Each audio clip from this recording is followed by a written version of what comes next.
going to see the next lesson, 10th physics. Lesson name is acoustics. Lesson name is acoustics. It is nothing but sound. Okay, va?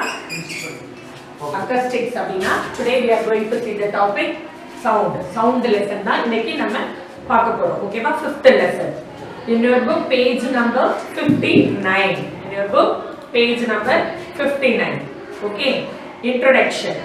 Sound plays a major role in our lives. This is the first line. Sound plays a major role in our lives. How it will plays a major role?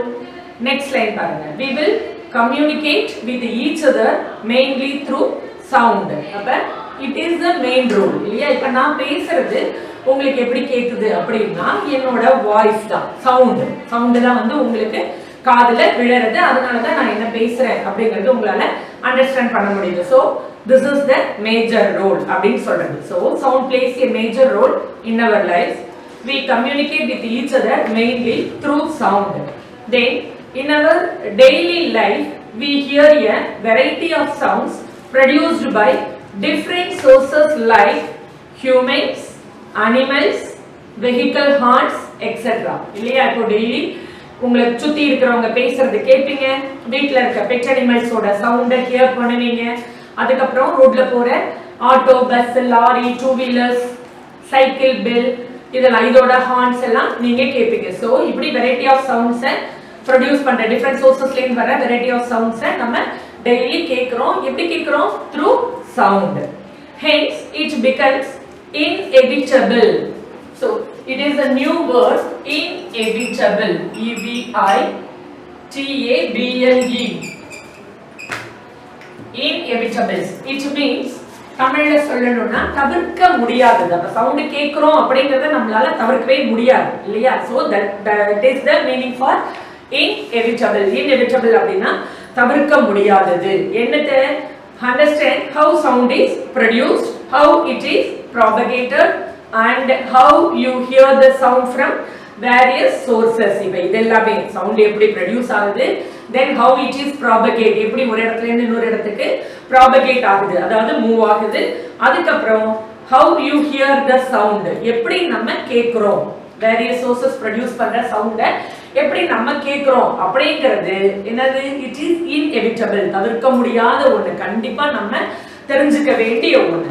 So it is sometimes misinterpreted. அத underline பண்ணிக்கோங்க. misinterpreted அப்படினா தப்பா புரிஞ்சுக்கிறது.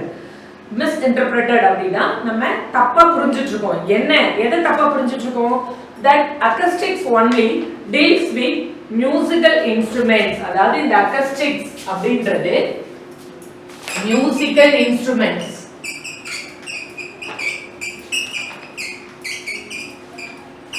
அடுத்தது design of auditoria.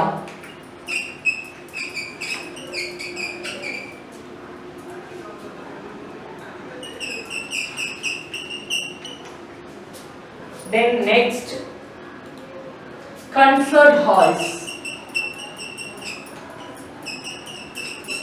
So நம்ம என்னத்தை misinterpreted தப்பா புரிஞ்சிட்டு இருக்கோம் அப்படினா it is sometimes misinterpreted that acoustics only deals with musical instruments and design of auditoria and concert hall.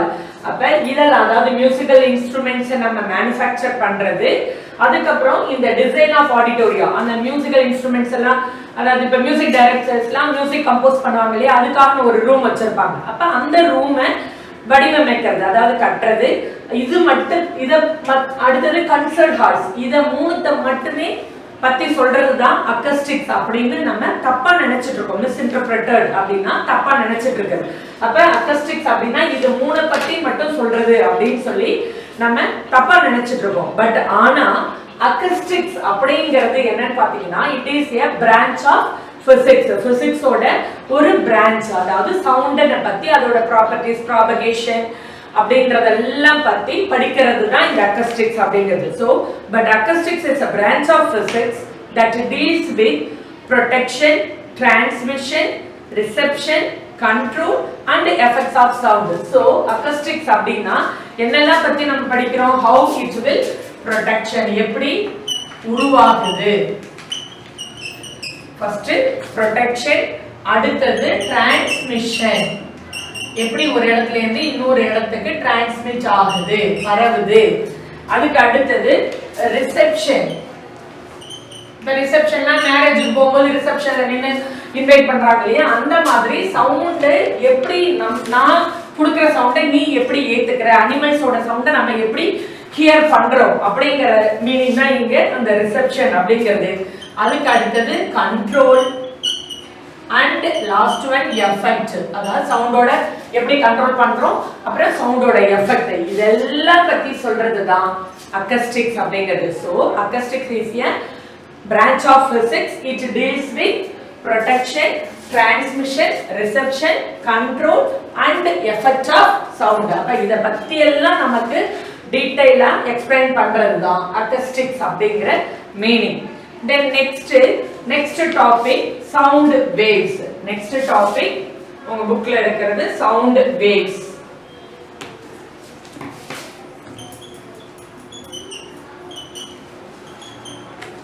இப்போ இந்த சவுண்ட் வேவ்ஸ் அப்படினாலே நமக்கு தெரியும் சவுண்ட் வந்து எப்படி ஒரு இடத்துல இருந்து இன்னொரு இடத்துக்கு டிரான்ஸ்மிட் ஆகுது அப்படினாக்க என்னது வேவ்ஸ் மூலமா தான் டிரான்ஸ்மிட் ஆகுது, அலைகள் மூலமா தான் டிரான்ஸ்மிட் ஆகுது. So when you think about sound, the question is first பாருங்க that arise in your mind are how is sound produced. First question, how sound is produced, எப்படி sound produce ஆகுது. அடுத்தது how does sound reach our ears from various sources. various sources ல இருந்து எப்படி நம்ம காதுக்கு sound வந்து reach ஆகுது. அடுத்தது what is sound, soundனா என்ன, then is it a force or energy. இப்போ இதெல்லாம் இந்த மாதிரி இப்ப sound அப்படினோனே இந்த மாதிரி क्वेश्चन எல்லாமே என்ன பண்ணனும், நமக்கு மைண்ட்ல ஃபர்ஸ்ட் அதாவது என்னது ஃபார்ம் ஆகணும். இது பார்க்க சவுண்ட்னா இப்ப ஏதாவது ஒண்ண பத்தி நம்ம தெரிஞ்சுக்கிறோம்னா அதை பத்தி சிம்பிள் क्वेश्चंसா முதல்ல நம்மளே நமக்குள்ளார கேட்டுறோம். அப்படினா தான் அந்த லெசனை பத்தின டெப்தா நம்மளால என்ன பண்ணிக்க முடியும், அண்டர்ஸ்டாண்ட் பண்ண முடியும். சோ இப்ப சவுண்ட் அப்படினாலே இந்த மாதிரி क्वेश्चन எல்லாமே ஃபர்ஸ்ட் நமக்கு உண்டாயிடும். By touching a ringing bell or a musical instrument while it is producing music, you can conclude that sound is produced by vibration. இப்ப first question பாருங்க, how is sound produced.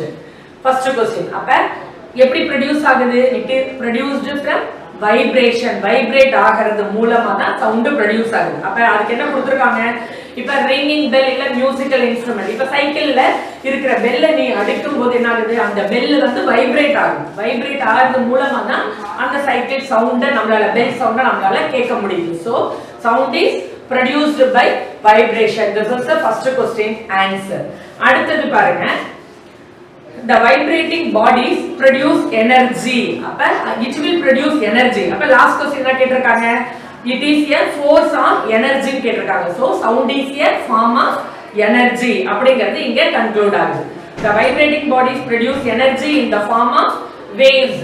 எப்படி அது ஒரு இடத்துல இருந்து இன்னொரு இடத்துக்கு போகுது அப்படினா it is in the form of waves. waves என்னது, இப்படி போறது, இதுதான் in the form of waves அப்படிங்கிறது. ஒரு இடத்துல இருந்து இன்னொரு இடத்துக்கு எப்படி, அதாவது how it will reach us our ears அப்படின ஒரு क्वेश्चन இருக்கு இல்லையா, செகண்ட் क्वेश्चन. சோ அப்ப அது வந்து இந்த சவுண்ட் வேவ்ஸ் வந்து இப்படி வேவ்ஸ் தான் ஒரு இடத்துல இருந்து இன்னொரு இடத்துக்கு மூவ் ஆகிறது தான் நம்மளோட காதுல வந்து சவுண்ட் வேவ்ஸா கொடுக்கிறது. கீழே டயகிராம்ல கொடுத்திருக்காங்க பாருங்க, ஒரு அதாவது என்ன கொடுத்திருக்காங்க, இப்படி ஒரு பெல்லுன்னு வச்சுப்போம், இந்த டப்பாக்குள்ள பெல் அப்படின்னு எழுதிக்கிறேன். இந்த இடத்துல வந்து நம்மளோட காது இருக்கு. அப்ப இங்க ரிங் ஆகுற பெல் இப்படி சவுண்ட் வேவ்ஸா தான் வந்து என்ன பண்ணுது, நம்மளோட ஏரை ரீச் பண்ணுது. ஓகேவா, இப்படி வேவ்ஸா தான் அது நம்மளோட ஏரை ரீச் பண்ணுது. so the vibrating bodies produce energy in the form of waves which are nothing but sound waves. அப்ப அந்த சவுண்ட்ன்றது ஒரு எனர்ஜி, அது வேவ்ஸ் மூலமா சவுண்ட் ப்ரொடியூசிங் ஆப்ஜெக்ட்ல இருந்து நம்மளோட ஏரை வேவ்ஸ் மூலமா ரீச் ஆகுது. ஓகேவா, இப்ப மேல கேட்ட क्वेश्चनக்கு எல்லாம் அடுத்த பேராகிராஃப்ல ஆன்சர் உங்களுக்கு வந்துருச்சு. அடுத்தது நெக்ஸ்ட் பாத்தீங்கன்னா, இப்ப அடுத்தது medium of propagation. Medium of propagation அப்படின்னா என்னது, டிரான்ஸ்மிஷன் நீங்க பார்த்தோம் இல்லைங்களா, அதுதான் ப்ராபகேஷன்.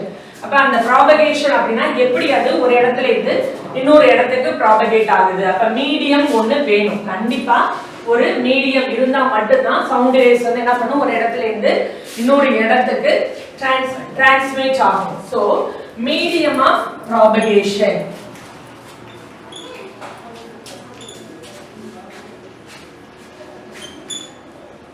அப்ப இந்த மீடியம் அப்படிங்கும்போது என்னெல்லாம் வருது?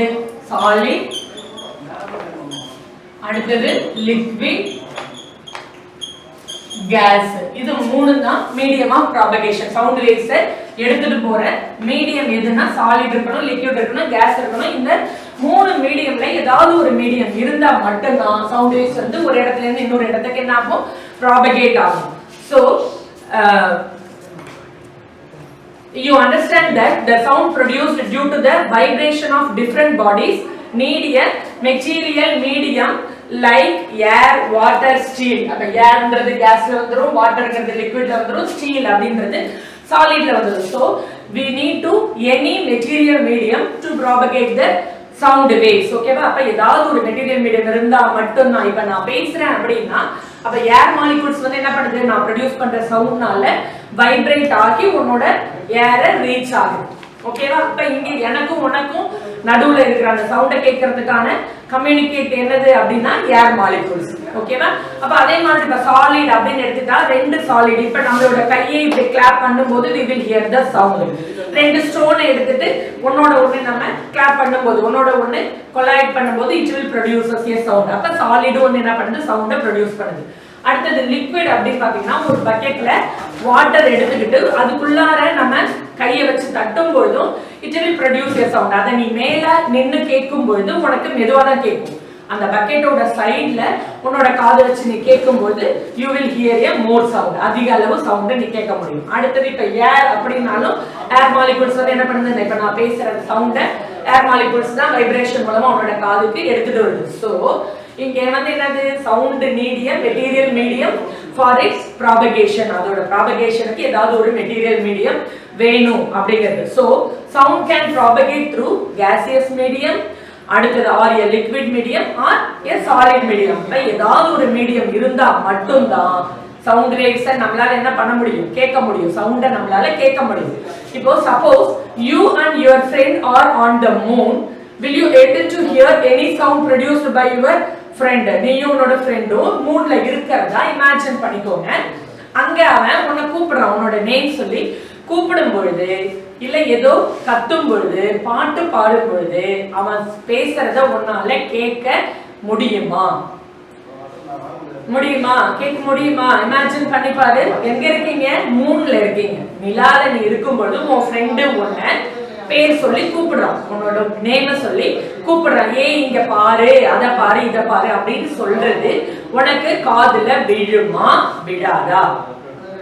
என்னது? as the moon does not have air. அங்க வந்து என்னது? அட்மாஸ்பியர் கிடையாது இல்லையா? அப்ப உன் ஃப்ரெண்டு பக்கத்துல இருந்து கூப்பிட்டாலும் உன்னோட காதுல என்ன ஆகாது? விழாது. ஏன்னா அங்க there is no material medium to propagate the sound waves. அப்ப எந்த மெட்டீரியல் மீடியமும் அங்க இல்ல, because there is no atmosphere on the moon. அப்ப அங்க அட்மாஸ்பியரே இல்ல, காற்றே இல்ல. அப்ப எந்த மெட்டீரியல் மீடியமே இல்லாததுனால அங்க அவன் உன்னை கூப்பிடுறத உன்னால என்ன பண்ண முடியாது? you will not be able to hear your friend. சரியா? அவன் ஃப்ரெண்டு கூப்பிடுற சவுண்ட வந்து உன்னால கேட்க முடியாது. சோ ஏதாவது ஒரு material medium, solid, liquid, gas அப்படிங்கிற ஏதாவது ஒரு மெட்டீரியல் மீடியம் இருந்தா மட்டும்தான் சவுண்ட் வேவ்ஸ் வந்து ஒரு இடத்துல இருந்து இன்னொரு இடத்துக்கு டிரான்ஸ்மிஷன் ஆகும். ஓகேவா? do you understand? okay, then next topic longitudinal waves. next topic longitudinal waves. sound waves are longitudinal waves. இப்ப உங்களுக்கு longitudinal waves, transfer waves அப்படினு சொல்லி 9th ல சவுண்ட் லெசன்ல படிச்சிருப்பீங்க. the sound waves அப்படினா இது வந்து என்னது? longitudinal waves ஆகும்.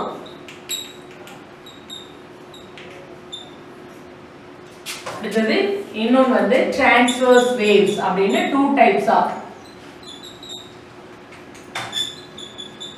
அப்படின்னு இந்த சவுண்ட் வேவ்ஸ் 2 டைப்ஸா நம்ம பிரிக்கலாம். ஓகேவா?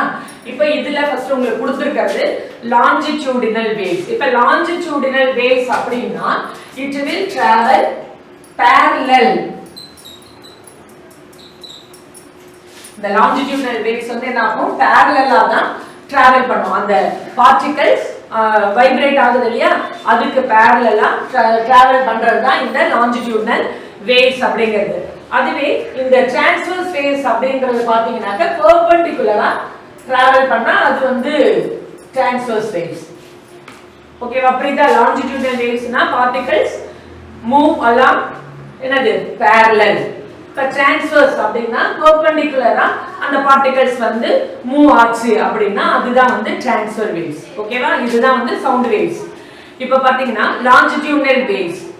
Sound waves are longitudinal waves that can travel through any medium. அதாவது solids ஆகலாம், liquid ஆகலாம், gas ஆகலாம் with a speed that depends on the properties of the medium. இப்ப solid, liquid, gas இருக்குன்னா தனித்தனி properties இருக்கு. அதோட ப்ராப்பர்ட்டியை பேஸ் பண்ணி இந்த சவுண்ட் வந்து என்ன பண்ணுது, அந்த ப்ராப்பர்ட்டிஸ்ல டிராவல் பண்ணுது.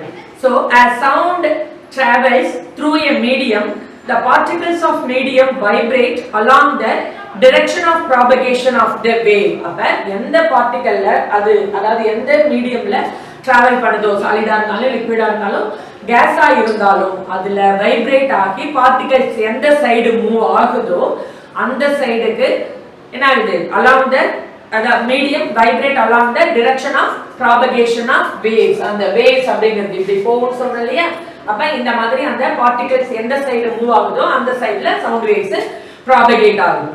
This displacement involves the longitudinal displacements of the individual molecules from their mean position. அப்ப ஒவ்வொரு இப்ப இதுனா என்னது, atoms and molecules are அதாவது matter is made up of atoms and molecules. It is the என்ன சொல்லிருக்கோம், building blocks அப்படி படிச்சிருக்கோம். atoms and molecules are building blocks அப்படி சொல்லி படிச்சிருக்கோம். So each and every molecule வந்து என்ன ஆகுது, வைப்ரேட் ஆகுது.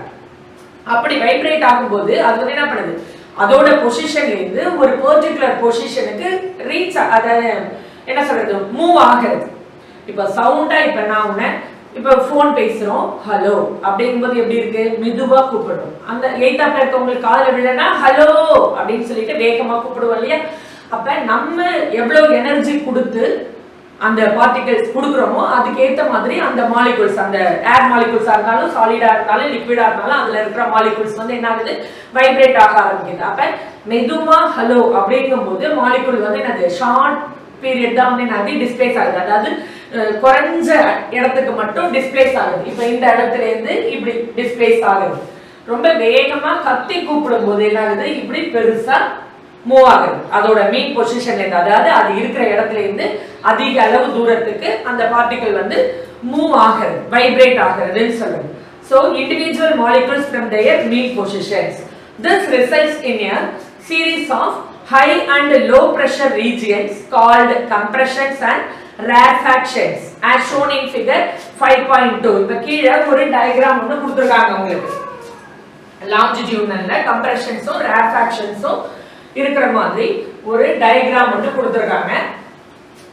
பாருங்க, இப்படி ஃபர்ஸ்ட் ஸ்டார்ட் பண்றது இப்படி இருக்கு, அடுத்தது வந்து இப்படி.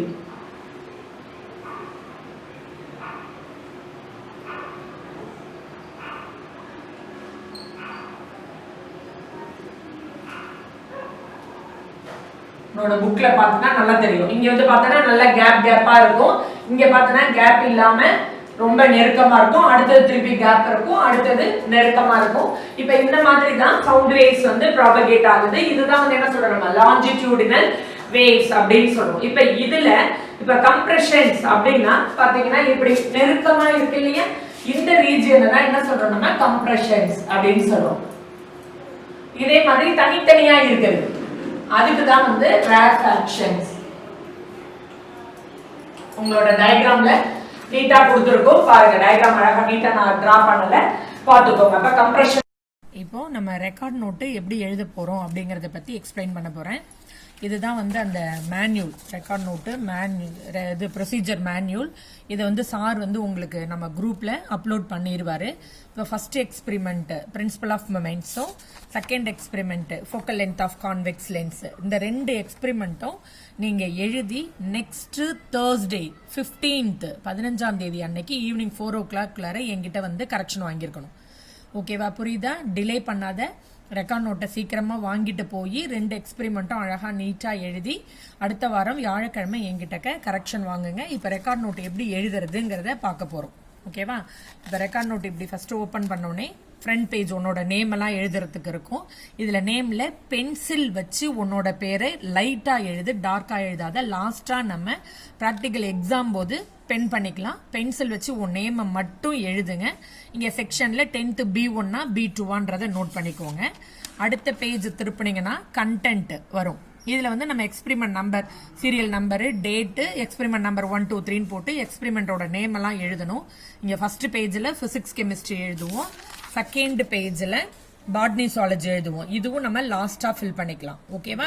இப்போ செகண்ட் பேஜ் போச்சு. இப்போ அடுத்த பேப்பரை இப்படி நீங்க திருப்புனா இந்த லெஃப்ட் சைடு இருக்கிற அன்ரூல்டு பேஜ்ல இப்படி பிசிக்ஸ் அப்படின்னு சென்டரா இப்படி எழுதணும். முன்னாடியும் பின்னாடியும் கேப் விட்டு சென்டரா பிசிக்ஸ். ஏன்னா ஃபர்ஸ்டே நமக்கு பிராக்டிக்கல் பிசிக்ஸ் தான், அதனால இப்படி பிசிக்ஸ் அப்படின்றத எழுதிக்கிறோம். அதுக்கு ஆப்போசிட் இருக்கிற இந்த ரூல்டு பேஜை பிளாங்கா விட்டுறணும், எதுவுமே இதுல எழுதக்கூடாது. அதுக்கும் அடுத்த பேஜ் நீங்க திருப்பி தான் இந்த ஃபர்ஸ்ட் லைன்ல எக்ஸ்பெரிமெண்ட் நம்பர் 1 அப்படின்னு போடணும். கீழே டேட் அப்புறமா போட்டுக்கலாம். எக்ஸ்பெரிமெண்ட் நம்பர் 1 அப்படின்னு போடுறோம்.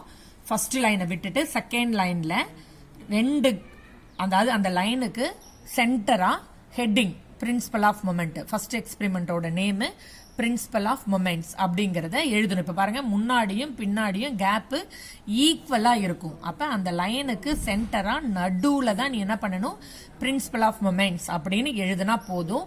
இத பிளாக் ரீஃபில் பென்னில் கேபிட்டல் லெட்டர்ல தான் எழுதணும். இந்த ஹெட்டிங்கை கேபிட்டல் லெட்டர்ல பிளாக் ரீஃபில் பென்னை யூஸ் பண்ணி எழுதணும். இதுவும் பிளாக் ரீஃபில் பென்ல தான் எழுதணும்.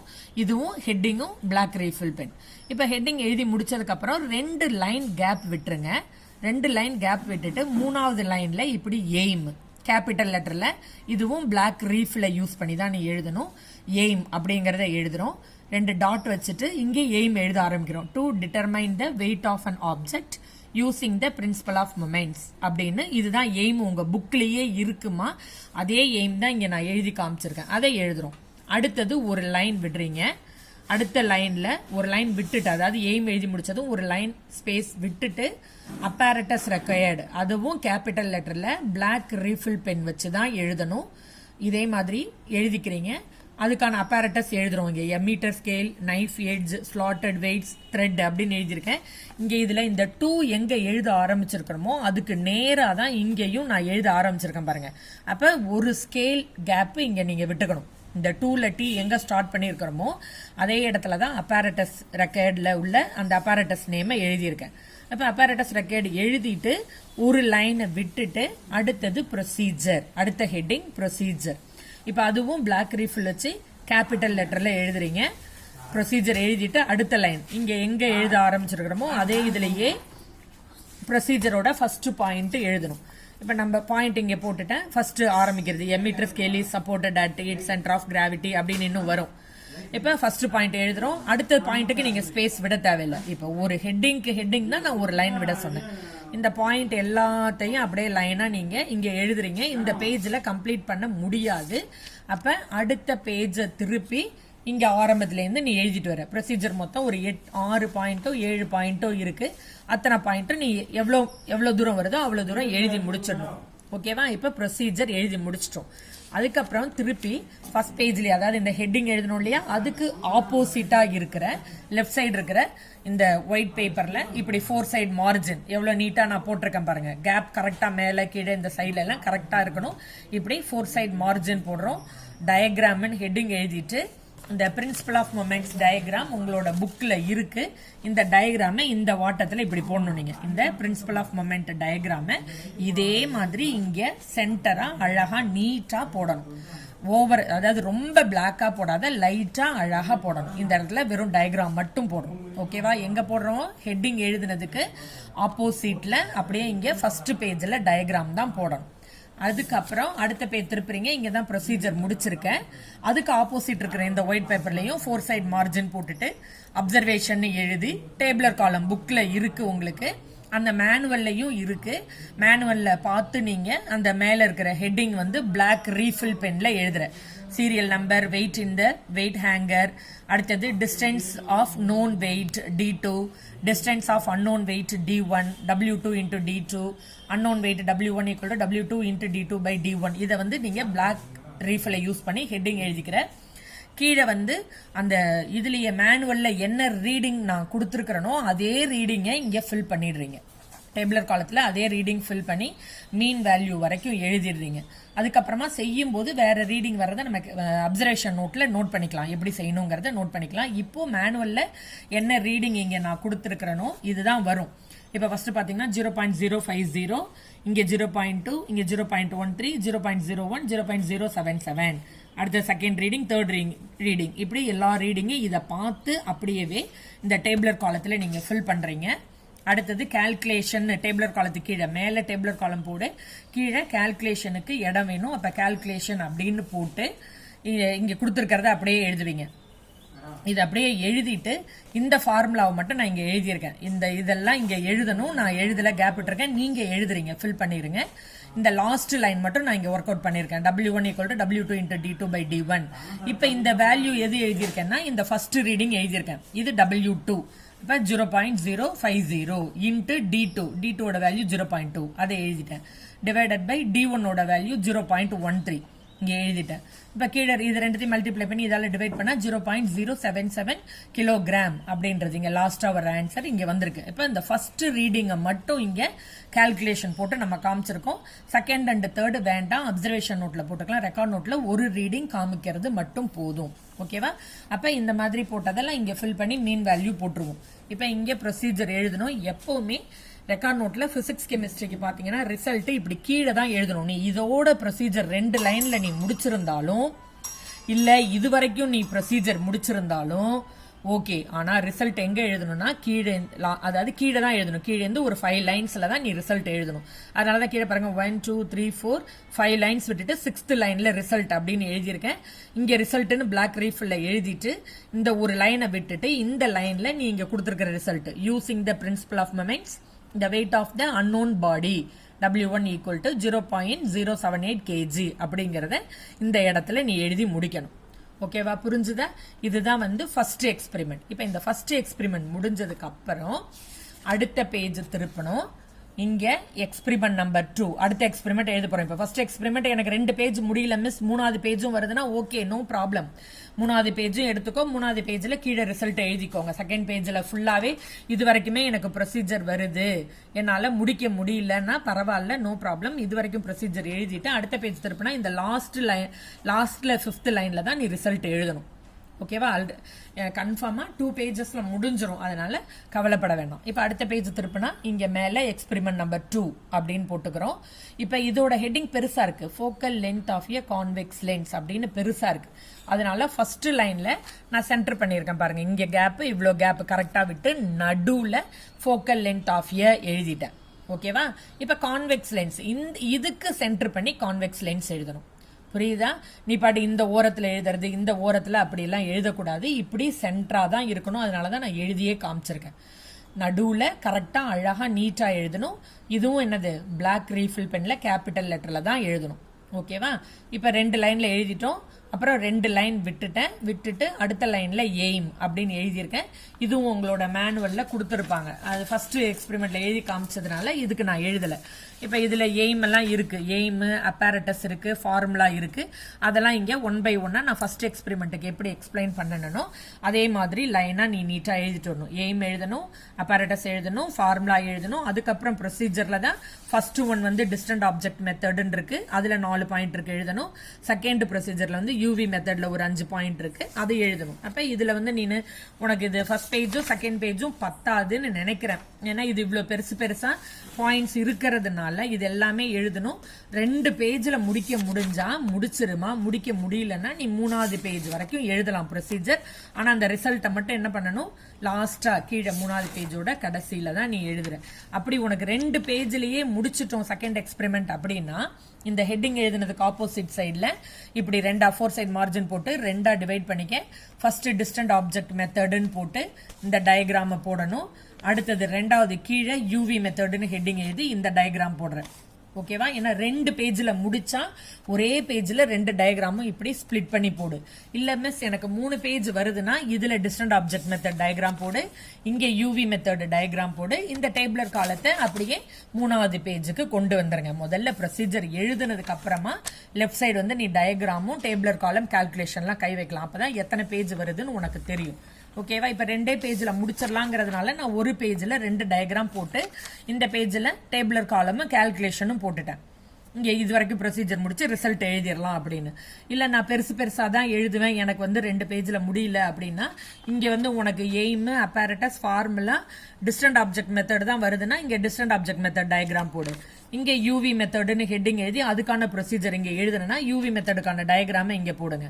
அடுத்த பேஜ் திருப்பி நீ வந்து இங்க கீழே ரிசல்ட் எழுதிக்கும், இங்க வந்து டேபிளர் காலம் போட்டுக்கலாம். 3 பேஜ் வந்ததுன்னா பயப்படாத, 2 பேஜ்ல தான் வரணும்னு இல்ல. நீ முதல்ல ப்ரொசீஜர்லாம் எழுதிட்டு அதுக்கேற்ற மாதிரி நீ கால்குலேஷன் போட்டுக்கலாம். இப்ப டயக்ராம் வந்து ஃபர்ஸ்ட் பேஜ்லயே நான் 2ம் காமிச்சிட்டேன், 2 பேஜ்ல முடிச்சிடலான்றதுனால இந்த பேஜ்ல பாத்தீங்கன்னாக்க இங்க இப்படி எழுதணும். டேபிளர் காலத்துக்கு மேல focal length of a convex lens எல்லாமே உன்னோட புக்ல இருக்கு.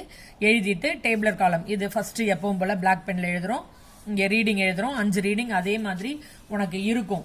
மேனுவல்ல ரீடிங்கோட தான் கொடுத்துருக்கேன். அந்த ரீடிங்கை அப்படியே பார்த்து நீங்க வந்து என்ன பண்றீங்க, இந்த ரெக்கார்ட் நோட்ல காப்பி பண்ணிக்கிறேன். இப்ப கால்குலேஷன் பாருங்க, இந்த லாஸ்ட்டுக்கான கால்குலேஷன் தான் F = UV/U+V ஃபார்முலாவுக்கான இந்த ஃபர்ஸ்ட் ரீடிங்கான கால்குலேஷனை தான் இங்க போட்டு காமிச்சிருக்கேன். 10.46 சென்டிமீட்டர்னு வருது. இந்த ஆன்சர் தான் இங்க வந்திருக்கு. அப்ப ஒரு கால்குலேஷன், ஃபர்ஸ்ட் கால்குலேஷன் இங்க இப்படி இதுல முடிச்சிடணும். இப்ப ரிசல்ட் நீ பார்த்தனா புக்ல 2 ரிசல்ட்டா எழுதணும். the focal length of a given convex lens அப்படின்னு போட்டு first one distant object method அதுல F = 10.5 cm, second one UV method அப்படின்னு போட்டு அதுக்கும் 10.5 cm. இப்ப 2 ரிசல்ட் இதே மாதிரி உன்னோட மேனுவல்ல இருக்கிற மாதிரி அழகா நீட்டா எழுதணும். இப்ப கிளியரா உங்களுக்கு நான் எக்ஸ்பிளைன் பண்ணியிருக்கேன். இப்ப பழைய நோட்டு காமிக்கிறேன் எப்படி இருக்குன்னு அதை பாருங்க. அதே மாதிரி பெர்ஃபெக்ட்டா உங்களோட இந்த எக்ஸ்பெரிமெண்ட் உனக்கு கிடையாது, ஆனா எப்படி எழுதணுங்கிறதுக்கு மாடல் தான் உனக்கு நான் காட்டுறேன். ஓகேவா? இப்ப ஸ்க்ரூ காஜ், அப்ப நமக்கு first experiment principle of moment. அப்ப எப்படி எழுதணும், எவ்வளவு அழகா நீட்டா ஸ்டைலா எழுதியிருக்காங்க பாருங்க. இப்படி ஸ்டைலா எழுத வரலன்னா நார்மலா கேபிட்டல் லெட்டர்ல இந்த மாதிரி எழுதிரு, அழகா எழுது. எய்ம் எப்படி கேபிட்டல் லெட்டர் பிளாக்ல எழுதியிருக்காங்க. ப்ளூ ரீஃபில் பென் தான் யூஸ் பண்ணணும். பிளாக்கும் ரீஃபில் தான், ப்ளூவும் ரீஃபில் தான். இங்கு பென் யூஸ் பண்ணாதீங்க. ஓகேவா? லைட்டா எழுதுங்க. பேக் சைடு இம்ப்ரெஷன் தெரியக்கூடாது. அப்படி தெரியற மாதிரி இருந்ததுன்னா ஒரு எக்ஸ்ரே ஷீட்டை அடியில, இந்த பேப்பருக்கு அடியில வச்சுட்டு எழுது. எக்ஸ்ரே ஷீட் வச்சு எழுதுனா இம்ப்ரெஷன் தெரியாது. இப்ப கரெக்டா பாருங்க, இந்த இது எல்லாமே நேரா ஒரே லைன்ல ஸ்டார்ட் பண்ணிருக்காங்க அந்த அக்கா. புரியுதா? அப்ப இந்த ப்ளூல எழுதுறது எல்லாமே ஒரே நேரா இருக்கணும் ஸ்டார்ட் பண்றது. செகண்ட் லைன் வந்து மார்ஜினை ஒட்டி ஸ்டார்ட் பண்ணிக்கலாம். ஓகேவா? இதே மாதிரி அழகா நீட்டா எழுதணும். ஹெட்டிங்கும் நீட்டா இருக்கணும். ஓவர் ரைட் பண்ணாம அடித்தல் திருத்தல் ஸ்ட்ரைக் அவுட் பண்றது எதுவுமே, அந்த பெலிகன் யூஸ் பண்றது அந்த மாதிரிலாம் எதுவுமே இருக்கக்கூடாது. அழகா நீட்டா நீங்க எழுதி கொடுக்கணும். அதே மாதிரி டயக்ராமும், இந்த டயக்ராம் அந்த சிஸ்டர் எப்படி போட்டிருக்காங்க பாருங்க. இதே மாதிரி அழகா நீங்க பிரின்சிபல் ஆஃப் மொமெண்ட் டயக்ராம் போடணும். இப்படி சென்டரா எழுதி பார்ட்ஸ் இருந்ததுனால மார்க் பண்ணிருக்காங்க. நமக்கு என்ன இருக்கோ அதே மாதிரி இதே மாதிரி அழகா நீங்க போடணும் டயக்ராம். இதே மாதிரி போடுறீங்க. இந்த கான்வெக்ஸ் லென்ஸ் அதோ இருக்கு பாருங்க. Convex focal length of convex லென்ஸுக்கு எழுதியிருக்காங்க. இப்ப 3 பேஜ் அந்த அக்காக்கு வந்திருக்கு. இது first page, second page, third page வரைக்கும் வந்ததுனால இப்ப ஃபர்ஸ்ட் பேஜ்ல இதெல்லாம் எழுதி டிஸ்டன்ட் ஆப்ஜெக்ட் மெத்தட் இங்க எழுதியிருக்கிறதுனால அந்த டயக்ராமை இங்க போட்டிருக்காங்க. இப்ப அடுத்த பேஜ்ல தான் யூவி மெத்தட் செகண்ட் எக்ஸ்பெரிமெண்ட் எழுதியிருக்கிறதுனால அதுக்கான டயக்ராம இங்க போட்டாச்சு. அப்ப இங்க இதோட தான் முடிச்சிருக்கோம். ரிசல்ட் எழுத இடம் இல்லாததுனால அடுத்த பேஜ்ல ரிசல்ட் கீழே தான் எழுதியிருக்காங்க. மேல பிளாங்கா விட்டுட்டு கீழே தான் எழுதியிருக்காங்க. அப்ப இதே மாதிரி எழுதிட்டு இதுக்கு ஆப்போசிட் சைட்ல டேபிளர் காலம் போடணும். ஓகேவா? இதே மாதிரி நீட்டா பெர்ஃபெக்ட்டா என்ன பண்ணணும், நீங்க அழகா எழுதணும். எப்படி டயக்ராம் அழகா இருக்கு, அங்க டயக்ராம் நேம் என்ன எக்ஸ்பெரிமெண்ட்ங்கிறது எழுதியிருக்காங்க. ஹேண்ட் ரைட்டிங் எப்படி இருக்கு, ஓவர் ரைட் பண்ணாத ஸ்ட்ரைக் அவுட் பண்ணாத எப்படி எழுதியிருக்காங்க பாருங்க. இதே மாதிரி அழகா நீட்டா எழுதி எனக்கு மறந்துடாம 15ஆம் தேதி வியாழக்கிழமை என்கிட்ட வந்து 4 o'clock வரைக்கும்ன்றதுனால எல்லாரும் ஈவினிங் வராத, காலையிலேருந்து இங்கே தான் இருப்பேன். நான் 9 o'clockலேருந்து இங்கே தான் இருப்பேன். எழுதி முடிச்சோடனே காலையிலேருந்து வந்து என்கிட்ட கரெக்ஷன் வாங்கிரு. அடுத்தடுத்து என்னோடதே பிசிக்ஸ் கெமிஸ்ட்ரி, பிசிக்ஸ்ல 3 இருக்கு, கெமிஸ்ட்ரியில 4 இருக்கு. 7 முடிச்சதுக்கு அப்புறம் தான் நீ பயாலஜியை தொட முடியும். அதனாலதான் திருப்பி திருப்பி சொல்றேன், முதல்ல இந்த 2 எக்ஸ்பெரிமெண்ட்டை எனக்கு நெக்ஸ்ட் தேர்ஸ்டே வந்து என்கிட்ட கரெக்ஷன் வாங்கிருங்க. அதுக்கு முதல்ல நீ ரெக்கார்ட் நோட் வாங்கணும். ரெக்கார்ட் நோட்டை வாங்கி எழுத ஆரம்பிச்சு எனக்கு கரெக்ஷனுக்கு தேர்ஸ்டே வந்திருக்கணுமா? ஓகேவா? தேங்க்யூ.